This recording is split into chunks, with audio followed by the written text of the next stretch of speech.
discuss about the remaining part of the pollution. We are going to start with soil pollution, which is defined as contamination of soil by human and natural activities which may cause harmful effect on living organisms.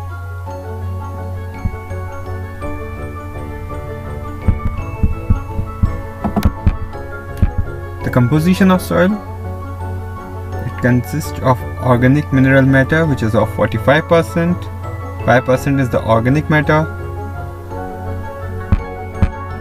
soil water is 25%, and soil air is 25%.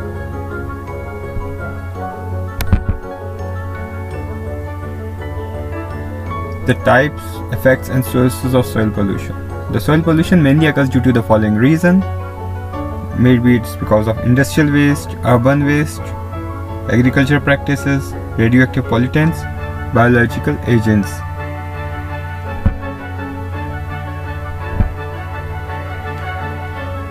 Industrial waste: it is the disposal of industrial waste is the one of the major problems, and it's mainly discharged from various origins such as pulp and paper mills, which are busy in manufacturing of paper, chemical fertilizers, oil refineries, sugar factories, tanneries, textiles, steel, distilleries, fertilizers, pesticides, coal, and mineral mining industries. Apart from this, drugs, glass, cement, petroleum, and engineering industries, even leather manufacturing industries are also a part of it. The effect of these is the pollutants affect and alter the chemical and biological properties of soil, because of which hazardous chemicals can enter into human food chain from the soil or water, which disturbs the biochemical process and finally lead to serious effect on living organisms.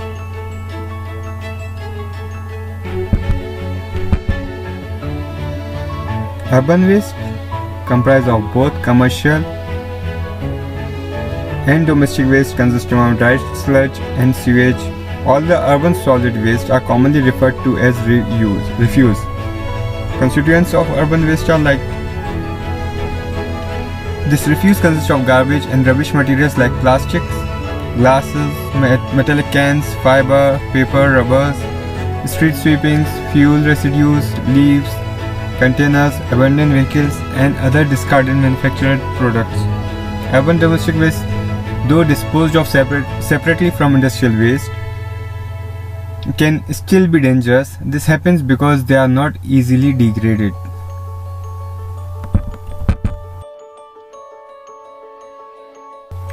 Comprises of all the modern agriculture practices which pollute the soil to a large extent. With the advancing agrotechnology, huge quantities of fertilizers, pesticides, herbicides, and weedicides are added to increase the crop yield, just to increase the return on investment.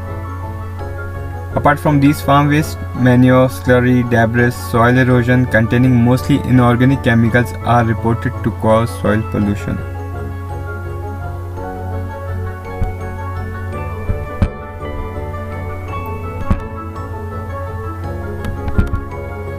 Radioactive pollutants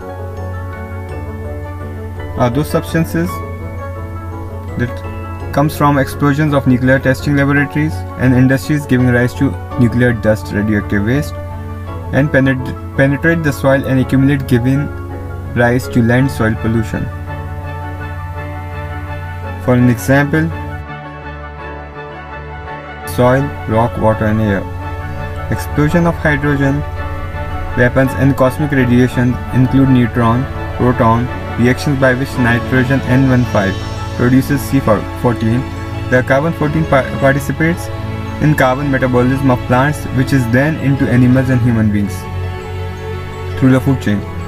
Radioactive waste contains several radionuclides such as strontium-90, iodine-129, cesium-137, and isotopes of iron, which are most injurious. And strontium get deposited in bones and tissues instead of calcium. Nuclear reactors produce waste containing ruthenium-106, iodine-131, barium-140, cesium-144, and lanthanum-140, along with primary nuclides SN90 with a half-life 28 years and CS137 with a half-life 30 years. Rainwater carries SR90 and CS137 to be deposited on the soil where they are held firmly with the soil particles by electrostatic forces. So all the radionuclides deposited on the soil emit gamma radiations.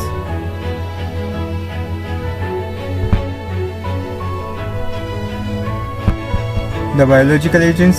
Soil gets a large amount of human, animal and bird excreta which constitute a major source of land pollution by biological agents. Like heavy application of manures and digested sludge can cause serious damage to plants within a few years.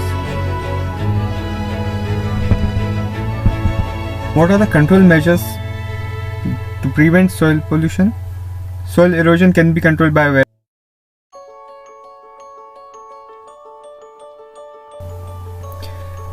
control measures to prevent soil pollution. It can be controlled, like soil erosion can be controlled by a variety of forestry and farm practices. Planting trees on barren slopes, contour cultivation and strip cropping may be practiced instead of shifting cultivation. Terracing and building diversion channels may be undertaken. Reducing deforestation and substituting chemical manures by animal waste also helps arrest soil erosion in the long term.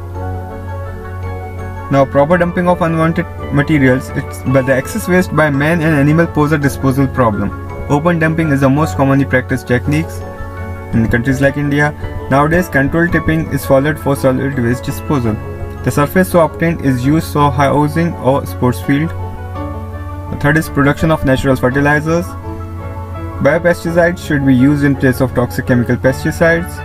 Organic fertilizers should be used in place of synthesized chemical fertilizers.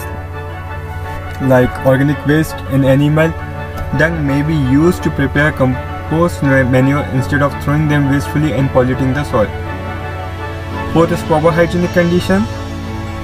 People should be trained regarding sanitary habits, like laboratories should be equipped with quick and effective disposal methods.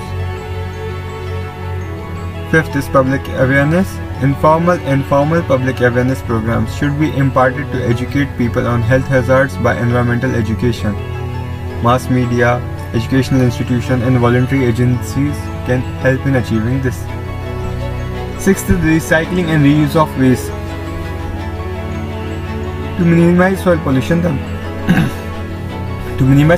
the waste such as paper, plastic, metals, glasses, organics, petroleum products and industrial effluents, etc. should be recycled and reused. Like for an example, industrial waste should be properly treated at source. Integrated waste treatment methods should be adopted. And the last one is banning on toxic chemicals. So it helps in imposed on chemicals and pesticides like DDT, BHC, etc. which are fatal to plants and animals. Nuclear explosions and improper disposal of radioactive waste should be banned.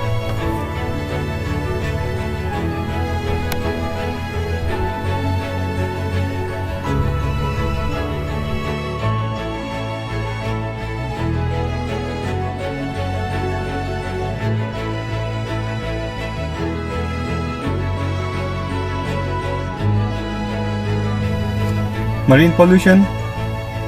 The oceans are so vast and deep that until fairly recently, it was widely assumed that no matter how much trash and chemicals humans jumped into them, the effect would be negligible. Today we need to look no further than the New Jersey-sized dead zone that forms each summer in the Gulf of Mexico, or the dead zone in the Oman Sea, or the 1,000-mile wide belt of plastic trash in the northern Pacific Ocean to see that this early policy placed a once flourishing ocean ecosystem on the brink of collapse. Many of these pollutants sink to the ocean's depth or float far distances from their original source, where they are consumed by small marine organisms and introduced into the global food chain. Marine pollution encompasses many types of pollution that disrupt the marine ecosystem, including chemicals, light, noise and plastic pollution.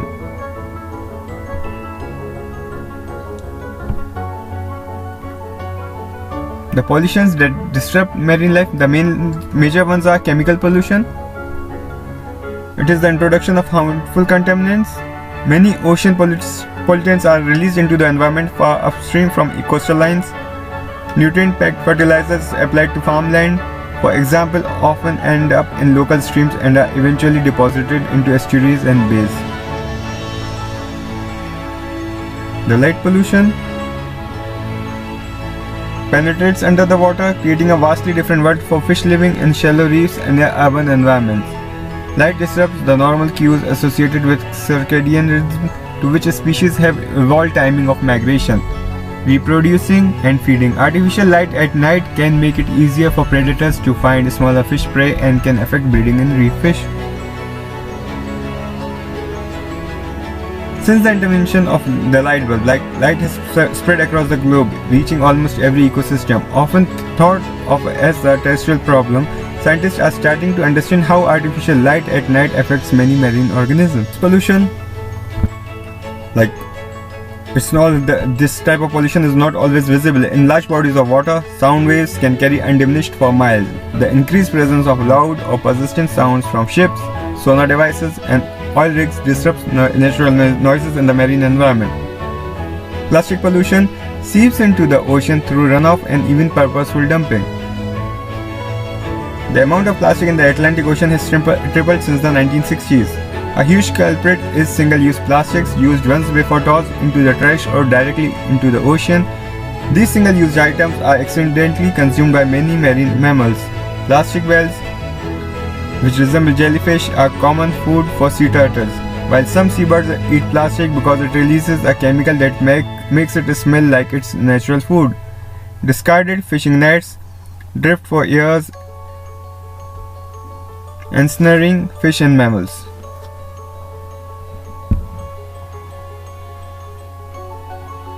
How to fix noise pollution?